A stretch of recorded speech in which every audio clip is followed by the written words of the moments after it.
This is Samsung Galaxy F54, and today I'll show how you can enable and manage the Talkback feature on this device.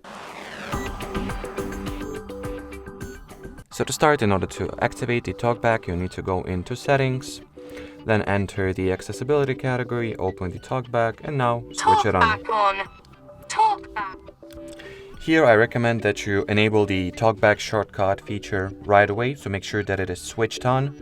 Then here, open the selection menu and select what shortcut you would like to deactivate the Talkback through.